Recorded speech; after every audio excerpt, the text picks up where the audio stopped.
pakilista lang. Meron pa po tayong isa na magsasalita na pwedeng maging guide ninyo para sa workshop mamaya, ano ang pwede kong gawin to show acts of mercy. So please welcome Father Nonel Legaspi.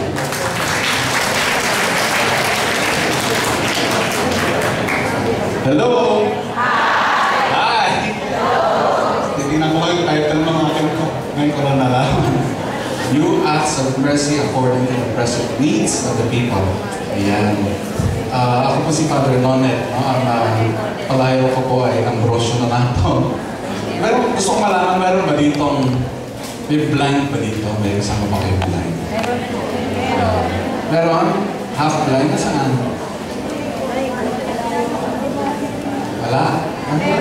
Saan? Meron mo saan? Taas na kamay mo blind?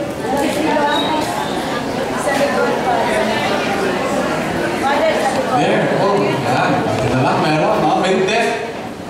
May deaf ba? Wala. Interpreter lang. Meron po akong pagagawa sa inyo, no? Kasama mo rin si Sister, yung blind. Isa lang, no? Alam nyo, ito lang, napakasimple lang. Taplayo ko ng ginagamit sa kasal, sa talks ko sa mga bata, no? Napakasimple po ng pagagawa ko. The simple instruction is, do as I say. Okay? Sa lahat, bawal ang KJ. Dito kaya ako sa taas para makita niyo ako. Do as I say. First instruction, do as I say. Put your index finger up. Dali lang, no? Second instruction, do as I say. Put your thumb out. Third instruction, do as I say. Put your index finger and your thumb together. Fourth instruction, do as I say. Your other folded fingers, extend them out. Dali, ha? Last instruction, do as I say. Your index finger and your thumb pressed together. Put this now to your chin. Chin. Chin. Where is your chin? Ang chin nyo kaya nasaan, Bishop?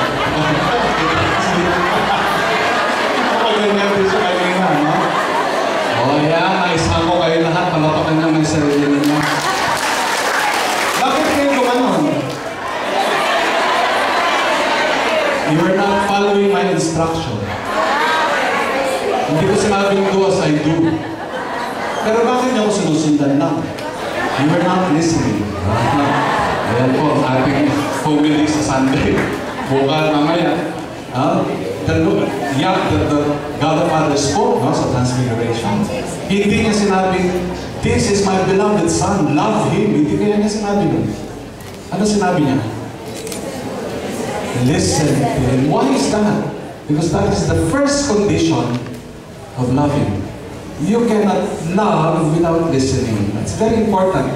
At kaya kung pinadama sa inyo yan, yung kayo magkamali, para mas memorable yung lesson. And because that is my own apprehension sa ating pong sharing ngayon, sa ating pag-usapan this morning. And after hearing din yung program na meron na tayo, the secret of that, kaya kayo gumanyan, that is the secret of all magicians. Misdirection. You were misdirected, di ba? Samantala napakasimple naman, lahat man preceded by do as I say. Very difficult to listen, di ba? Very difficult. Kaya ko tinanong kanina, may bulag ba dito? Lahat pala tayo bulag, di ba? Lahat tayo bulag. Lahat tayo share a certain form of blindness. No?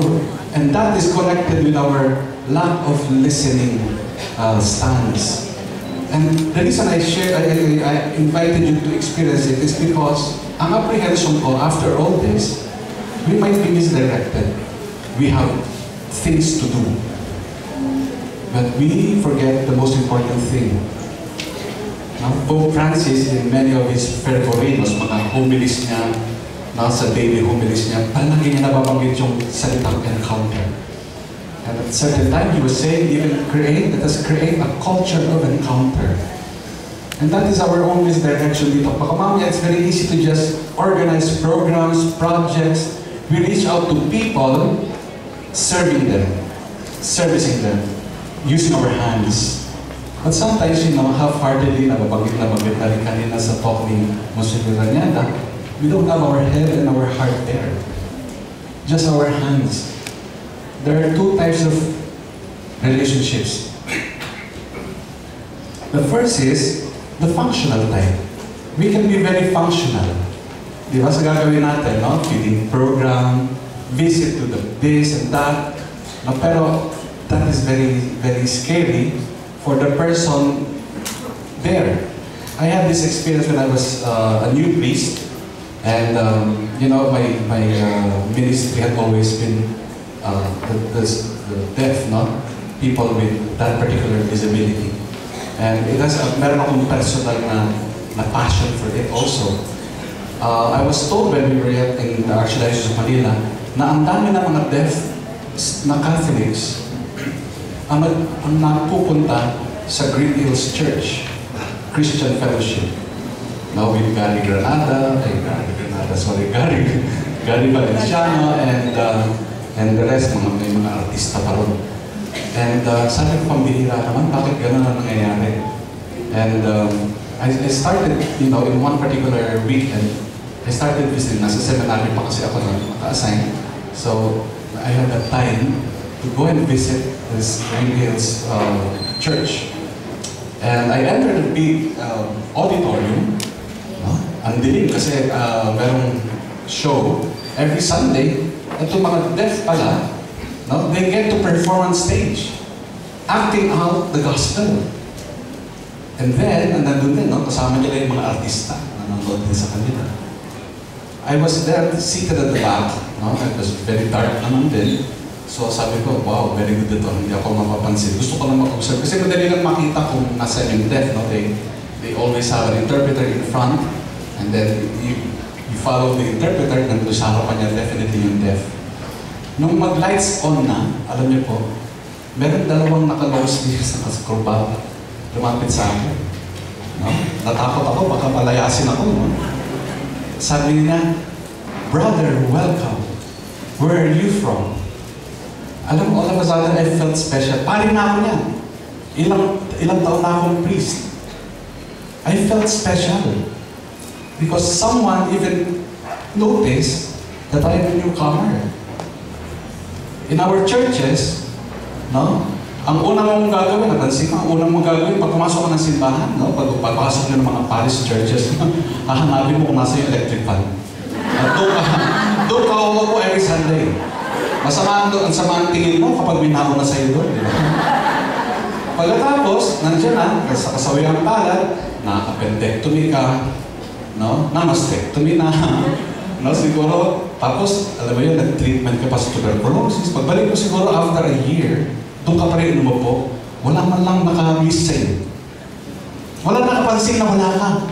For 3 months, for 5 months, wala. No one would welcome you, no one knows your name. That is sad, di ba? What is the kind of culture that we have in our own celebrations, in our own Eucharist? And that is sad. And that is why, based on this, I'd like to share with you some of the things, and alam niyo, kasi hindi ko lang nalaman mag-share, but meron akong mga ilang tilapsik lang, and some of these are things that we have been doing already in our parish, but some of them are still just new ideas and new approaches probably that we can take.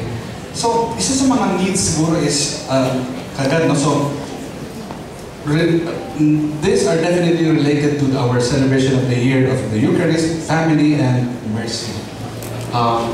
Right off po sa akin, well, seated kanina, habang nagsisimula ay nag-list down ako ng things that we already have been doing and things that we can apply as well.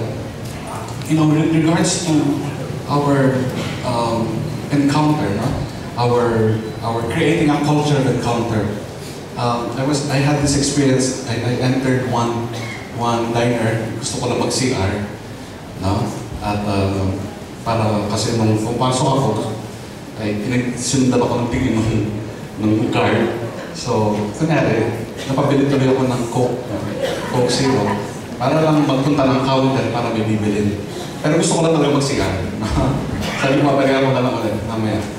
Now, after after ko na mag-CR, pupunta ako ng counter, and paglabas ko, may tumawag sa akin. I always wear black. Ayun po yung habit ko. Na wala namang habit kasi ang mga diocesan priests. So, may tumawag sa akin, Brad, ayun yung iced tea. In-orderan ako. sabi ko, hindi ako waiter. Tapos pagtingin ko, alam yung mga waiter sa lahat naka-black. Ang bihira. So, syempre, napahiya naman din yung customer. Pati ako din nahiya. No? Nahiya ako for him. No? Pagsakay ko na, pag-alis ko na, ay iniisip ko, napaka-uncharitable na may-ari ng institusyon na yan. Uncharitable sila doon sa mga customers nila.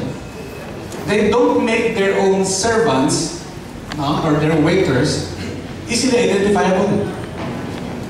Diba? So tuloy napapahiya. Sa simbahan kaya? Ayun, naisip ko. Sa simbahan kaya?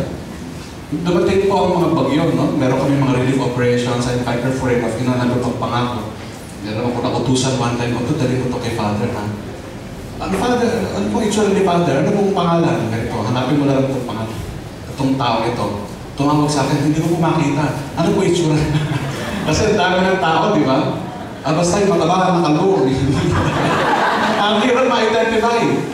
No? Pagka merong social action na worker na hinahanap, ang hirap ma-identify. And how uncharitable we can be sometimes. No? Meron na isang babae, halimbawa, umiiyak sa likod ng simbahan. Hindi niya malaman, gusto niya naghahanap na siya na makakausap.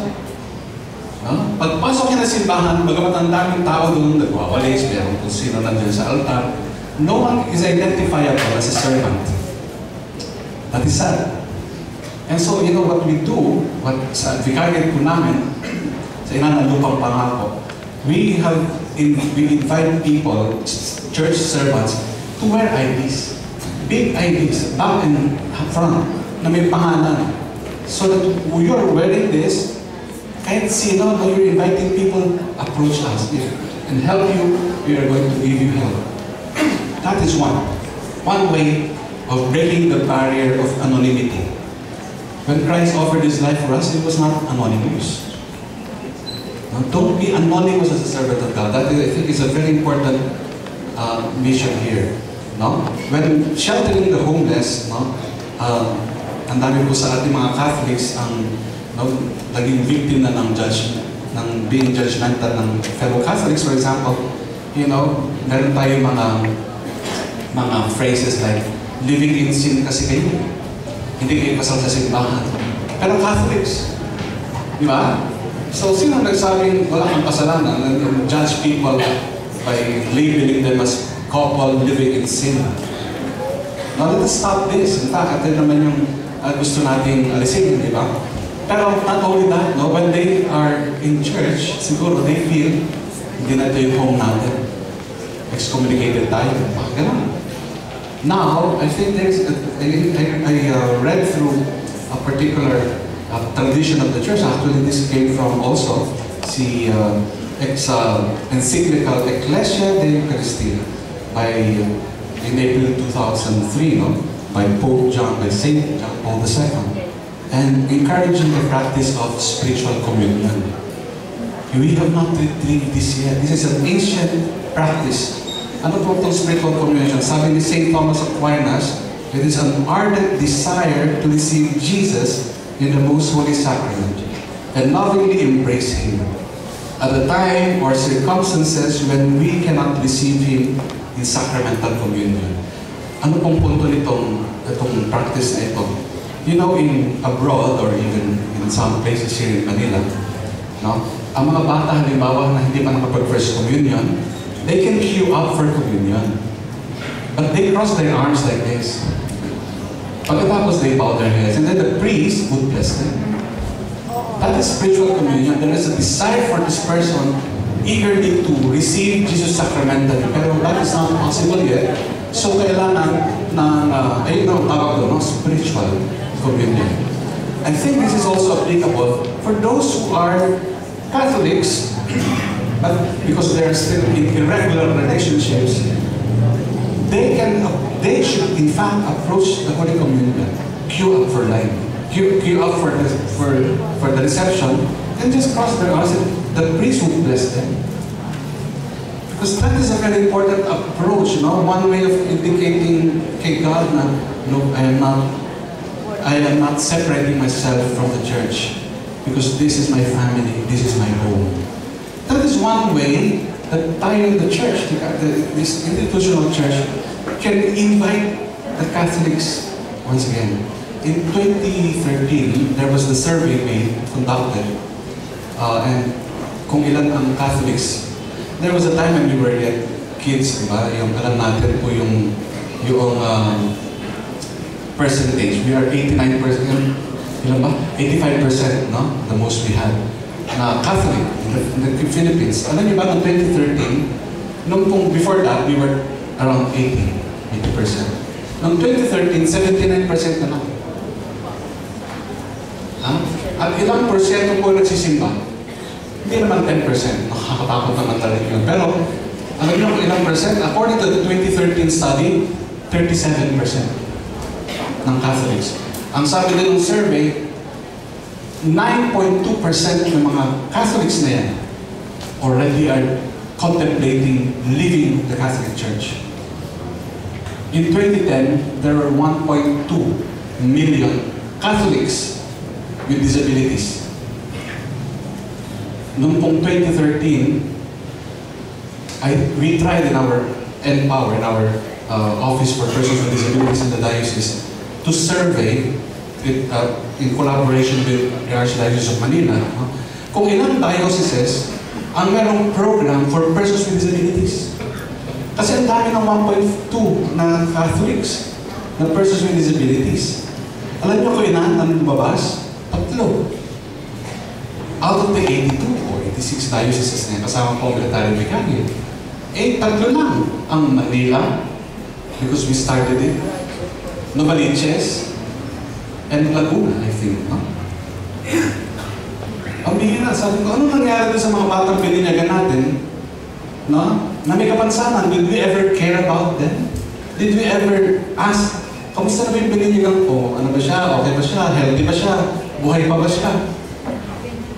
All we ever did was to be functional and just admit them to church. Wala pong personal relationship. And so another practice that we are starting is what we call ROAD. ROAD is reaching out to the baptized and the enrolled in the parish, ROBE. What is this? Well, napakasimple po ito. Gusto lang, may record naman po dyan sa inyong parokya kung sino pangalan ng bata, saan siya nakatala, yung parents niya, of course, kasi baby pa yan, for the last 2 years, no? And then, may nandiyan pong address, alam niyo kung kailan ng birthday, kailan ng bininyagan, magpadala po ng card, greeting card. Just to greet them, just to tell the parents about, may pakialam para sa atin ang simbahan. In that way, they have a sense of belonging. In that way. So, napaka-simple po lang, pero it is workable. And alam po, you can also tap yung ibang mga bata na gusto mag-volunteer. Why don't you make a card, a greeting card? Tapos pag ipunin natin ito at ipapadala natin, snail mail. No? Napakaganda pong activity yan. Okay? And of course, you know our own in our own church, we are constructing a new building. Pero sana po yung ating mga simbahan would open its doors to persons with disabilities, to all kinds of mga tao. No? At dahil hindi lang po yung mga PWDs, but also yung mga elderly and the sick. And meron tayong issue na accessibility. Our churches, accessible. Meron bang ramps? Okay, meron bang ganyan, no? If you want to bring someone who is a stroke victim, no? Makakasimba na siya. And then, of course, kasama po din yung language of sensitivity. You know po sa parokya, sa Christ the King, where I am, no? Since I got there, I already gave instructions sa mga commentators, no? Never to use, let us all stand to greet our, let us, hindi mo let us, that is a command, di ba? Hindi. kung paano po nagsimula yung pagbabago. There was a time that we had someone who came to Mass on a wheelchair, right in front. And how dare you be insensitive to that, di ba? Sasabihin mo lang na standing lang, hindi nga nakakatayo. So what we say is, we may all stand.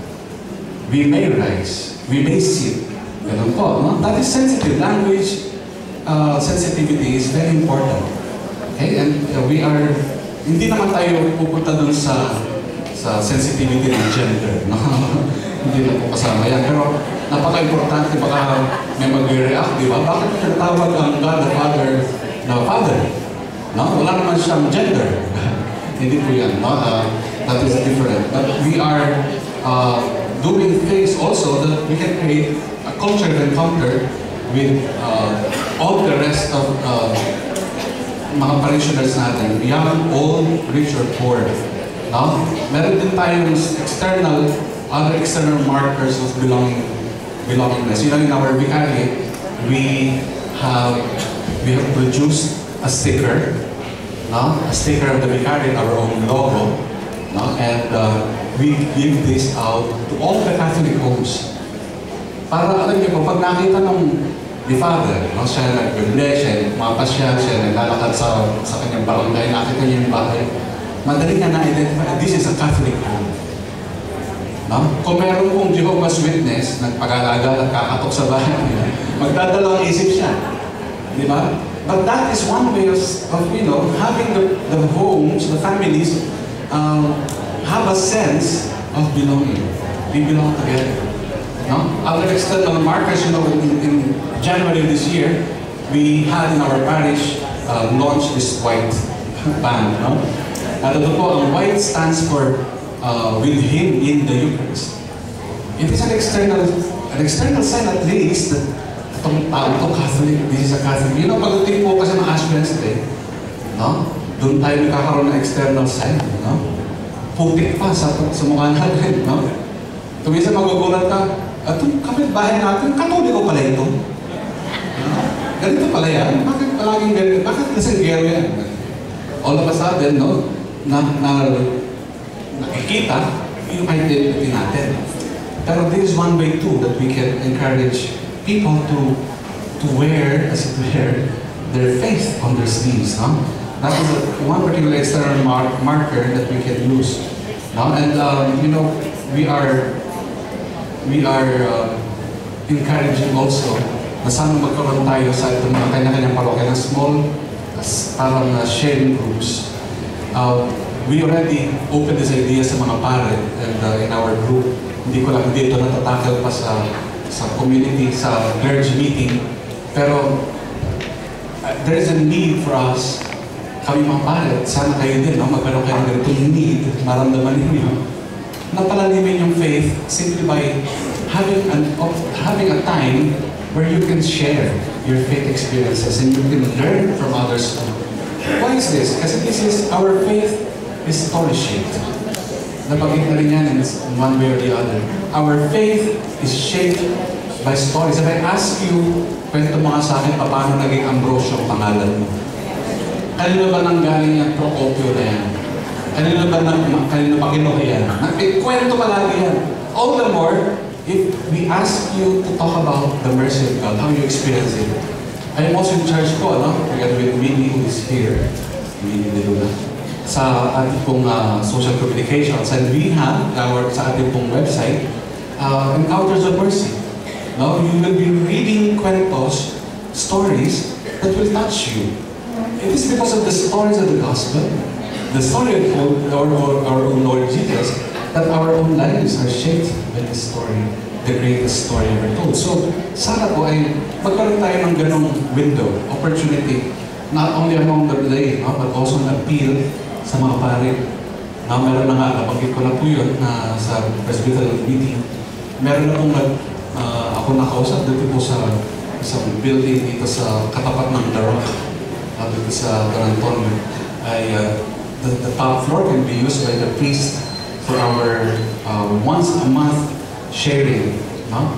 And also, isa po na, again, tinamusik ko ano na lang. Eucharistia po is Thanksgiving.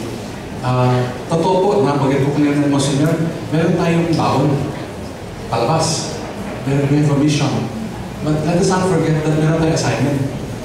Every time we come to the Eucharist, Eucharistia is Thanksgiving. Meron kang ang pare, kailangan maganda.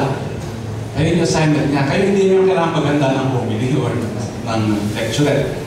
Ang kailangan lang ihanda is something to be thankful about. Meron kang bagong memory.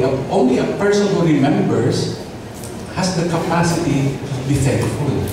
If you just come to the Eucharist na wala kang tabula rasa, wala kang dala, no?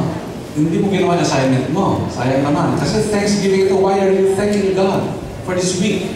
Ano yun? Count your blessings. I think that is a very important reminder sa lahat ng Bautistas sa atin. And then also, one particular encouragement too is this, no? Yung sabi ka rin po ni Monsignor, may pabahon. Alam niyo po, literally, I've been doing this since we started in the diocese, no? Every Sunday, yung pong outline ng sinabi ko, pinamibigay sa tao. Parang meron ko talagang pag-uusapan, meron kayong pwedeng pag-nilayan ng mga tao. Kasi hindi nila maaalala lahat ng mga details na binanggit mo. So yan po ay, of course, it requires some preparation too on the part of the parish and the priest, of course. And alam niyo po, isa sa mga,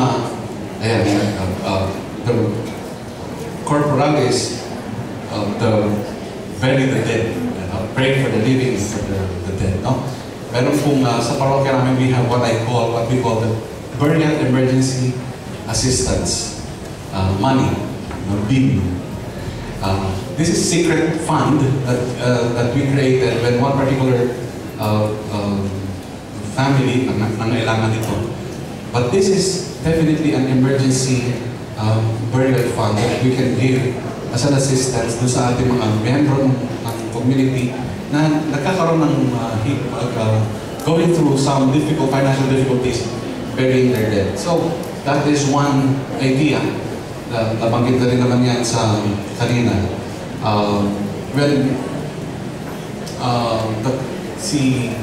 Kilala niyo si Rick Warren, Pastor Rick Warren, who by the way has a devotion to the Divine Mercy. Of course, he's not Catholic, no? And he just revealed that, no? And he has, he's a very adamant follower of Pope Francis and Pope John Paul II. When he brought he established his church dito, Saddleback Church. Ito pong si Sir Edwin Lopez ng EWTN asked him, of all places, why the Philippines? We're predominantly Catholic country. Ang sabi sa kanya, because you're faithful, no? There needs something that they lack and that we can offer. Ang tanong ni Sir Edwin Lopez, and what is that? Counseling. Counseling. Yung 700 Club, siguro nakapanood niya. Meron silang counselors. The Catholic Church, wala. Kung meron kang suicidal na anak, kaya natatakbo yan sa kanyang kabarkada, ma-encourage malalo. And we lack this. If we can create a counseling service, a counseling committee, na kahit na hotline lang, where our own Catholics, whatever kind of questions they have, doon lang, kapag set up lang tayo, magkakaroon tayo ng availability of people who can, who can listen. Listen to all our doubts, our fears, our anxieties, and probably will even refer us to professional assistance. Napakaganda po niyan. That is already a lot for this year of mercy. At sana dito yan magsimula during this year that we can set this out.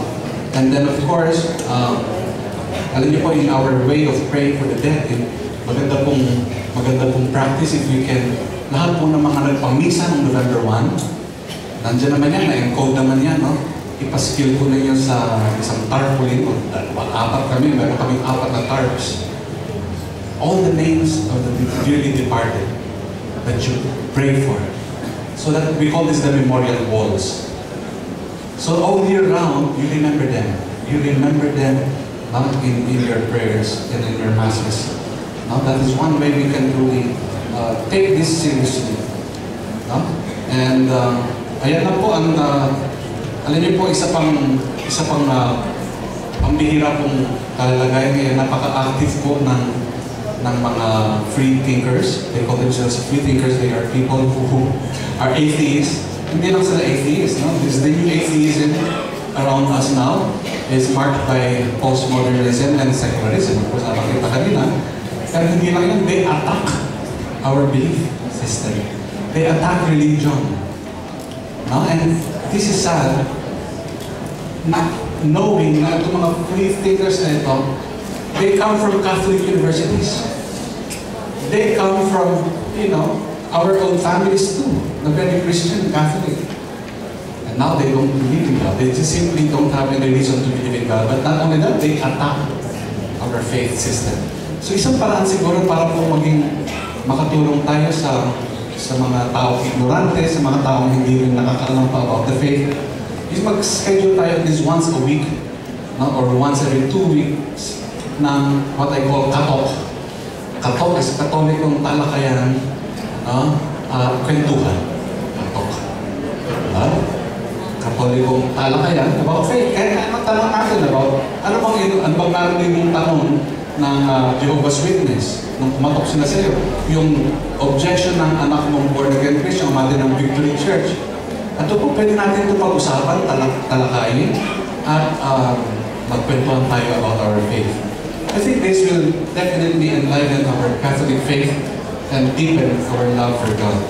And finally, alam niyo po, meron pong ilang mga simbahan na meron na kami sanang signed masses, ng mga interpreters. Kaya ano po, meron pong mga ilang pare na ang feeling nila na di-disturb sila. Kasi po yung may interpreter na sa harapan. No? So, ang ginagawa, titigil kasi distraction yan. Kakalungkot naman po yun, no? Ganito din po on the same vein, no? Kung meron po mga foreigner priests trying their very best to speak in English, hindi lang natin naintindihan. Ano sasabihin ng parishioners kung BBC pa? Father, wag yan, hindi namin naintindihan. No? Parang walang charity dun sa priest who is a visiting priest, and try his best. Maganda pong tanong ito sa sarili, paano kaya kung si Jesus mismo nandito nagbibisa? Ang kanyang gagamitin Aramaic. Sino kaya magsisimba sa kanya? If you try thinking that way, if you try seeing the bigger picture, maybe our local reactions will change. Ayun lang po at maraming salamat po sa inyo.